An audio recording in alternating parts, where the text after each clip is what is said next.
Natalo man sa top 5, Michelle D may ibubulgar. Bakit excited na ang mga netizens?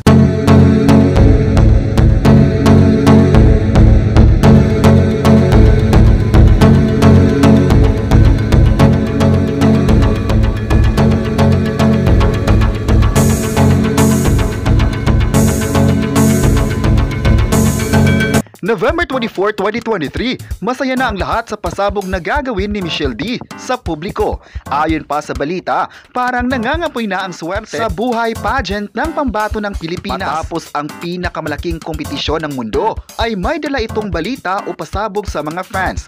Unang umugong ang balita nang na-interview si Michelle, may nagtatanong na ano nga ba ang bagong pasabog niya.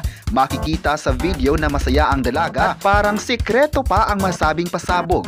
Ngunit kalat na ngayon sa ilang article na si Michelle D ay itatalagang new director ng Miss Universe Philippines. Siya na ang bagong tutulong sa mga aspiring candidates na ipapadala sa Miss Universe. Si Michelle ay anak ng sikat at bilyonaryong businessman na nagmamay-ari ng sikat na gusali sa Pilipinas. Sa ganitong pangyayari ay masasabing kalivil na niya ang naunang direktor ng Miss Universe Philippines. Kabilang na si Shamsi Supsu. Sinisiguro raw ni Michelle na hindi basta-basta ang mga delegates ang ipapadala sa entablado ng Miss Universe. Sisiguraduhin daw niya na dito pa lang sa Pilipinas magmamarka na ang kandidata para pagdating sa malaking kompetisyon ay handa na ito. Marami sa mga fans ang masaya at excited dahil hindi man siya nakapasok sa top 5, pasok naman siya bilang new director ng Miss Universe Philippines. Marami ang nagsabi na malaki ang potensyal na mas maiangat pa ni Michelle ang organisasyon ng Miss Universe Organization. May nagsasabi pa kay si Michelle D na naging director dahil isa itong magaling na kandidata. Bumilib din ang netizens dahil sa performance niya sa kakatapos lang ng Miss Universe 2023. Malaki ang chance na makakahanap siya ng mga deserving candidates para sa susunod na taon. Dapat raw maraming mga delegates ang mahasa para pagdating sa entablado ng Miss Universe ay paniguradong makakaabanti tayo. Samantala, viral ngayon sa social media ang TV guestings ni Michelle D kung saan nabahala ang netizen. Sa isang TV guesting ay hindi mapakali ang pambato ng Pilipinas dahil wala na ito sa kondisyon. Pero kahit may karamdaman man siya ay pinagpatuloy pa rin niya magpapakita sa publiko para sa promotion ng Miss Universe sa susunod na taon. Pero ilang sandali lang ay nilapitan nito ng isang staff at maagang pinauwi si Michelle para magpahinga. Marami ang nabahala at concern sa kalusugan ng pambato ng Pilipinas. At ngayon na siya ang bagong direktor. Ano naman kaya ang masabi ng netizens dito?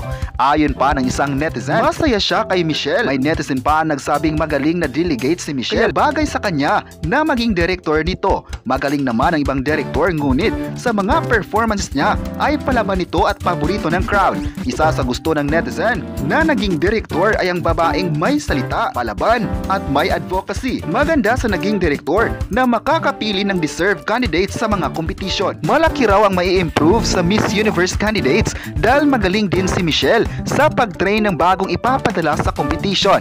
Umaasa talaga ang lahat na sa susunod na pageant ay makakapasok na ang Pilipinas at maiuwi na nito ang corona. Yan daw ang dapat aabangan ng mga Pinoy sa pinakamalaking patimpalak sa buong mundo. May netizen pa ang nagsabing sana tataasan pa ang requirement ng Miss Universe Philippines at kukunin yung mga kandidata na may magandang advocacy. Ilan daw sa mga nalong Miss Universe ay yung may magandang advocacy. Minsan daw sa mga nakaraang pageant, nahuhuli tayo dahil out of play. At pang-apat pa lang ng kandidata na nakauwi ng corona. Ayon pa ng netizen, kaya ng Pilipinas na makipagsabayan sa ganda ng international candidates. Naniniwala din sila na kapag maiuwi na nito ang bagong corona ay paniguradong lalakas ang suporta ng banyaga sa ganda ng Pinay. Noon pa man, umaapaw na talaga ang kagandahan ng Filipina beauty sa competition. Kilala din ang Pilipinas sa may magagandang communication skills at ito din ang dahilan na kinatatakutan ng ibang bansa. Kung kayo ang magbibigay ng komento sa kakayahan ni Michelle D, masasabing bang deserving talaga siya na maging Miss Universe 2023? Ayon pa ng isang netizen, mula sa performance niya sa Miss Universe Philippines ay magaling na ito. Nagmumukbang raw ito ng mic. Napaka-articulate nitong sumagot. Kaya isa din ito sa dahilan na nasasayangan ng netizens na hindi man nabibigyan ng exposure si Michelle sa top 5 finalist. Ayon pa ng netizens, kahit anuman ang resulta ng kompetisyon, nananatili pa ring reyna si Michelle sa mata at puso ng sambayanang Pilipino. Hindi daw madali na maging delegate dahil buhis-buhay ang preparation mula sa Pilipinas at papuntang El Salvador. Gayunpaman, masaya at nagpapasalamat si Michelle sa lahat ng taong sumusuporta sa kanya. Ayon pa sa post sa Instagram, ang lahat raw na nangyari sa buhay natin ay may rason. Kahit may pagkakamali sa post, at nangangahulugan lang ito na lesson of blessing. At sa mga pinakamalaking pageants sa mundo, hindi daw dapat gawin ang mga ganito dahil masasaktan din ang puso ng delegates at sa mga supporters na naging passionate sa isang platform.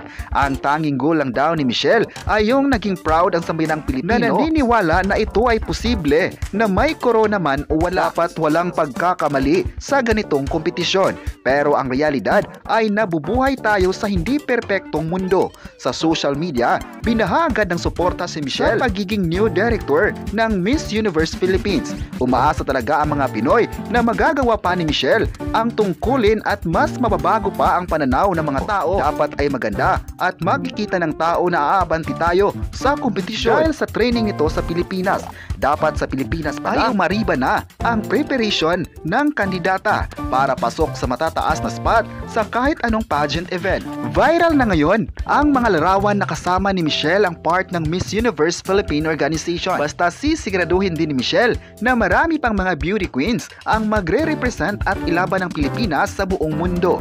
Tulad daw niya, masaya siya at hindi makakapaniwala na ganun kainit ang suporta ng tao sa kanya. Iba daw ito sa unang araw ng competition. Nakita din daw niya kung gaano naghanda ang lahat mula sa pagbuto at sa final night. Andyan ibinagayway ang suporta sa Pinay. Ngayon ay excited na si Michelle sa mga bagong kakatawan ng Pilipinas. Tuloy-tuloy lang daw ang suporta. Ayon pa ng netizen, kahit kailan, ibibigay nila ang mainit na suporta at welcome sa kanilang rena at Miss Universe Philippines. Inamin din ng Miss Universe El Salvador ang kanilang pagkakamali. Nakasaad sa kanilang Instagram November 23, nagkaroon daw ito ng pagkakamali. Dahil nga sa mabilisang pag-post noong Sabado sa live broadcast, nagkahalo-halo na ang dalawang finalists. Isa lang daw itong simpleng pagkakamali at humingi ng paumanhin sa dalawang finalists. Sa Miss Universe 2023, naglabas na ng kanilang Instagram page ang listahan ng nakapasok sa top 5. Ang nakapasok sa listahan nila ay sina Miss Australia, Puerto Rico, Miss Nicaragua, Miss Colombia at Miss Philippines. Pero sa mismong announcement ay wala ang pangalan ni Michelle, kundi ang nakapasok dito ay si Antonia. Nakarating din kay Michelle na kasalukuyang nasa Mexico ang paghingi ng paumanhin ng Miss Universe El Salvador Instagram page. Kayo, ano masabi nyo? Itatalaga si Michelle D bilang new director. I-comment na kung masaya ba kayo sa kanya at huwag kalimutang i-subscribe ang ating YouTube channel.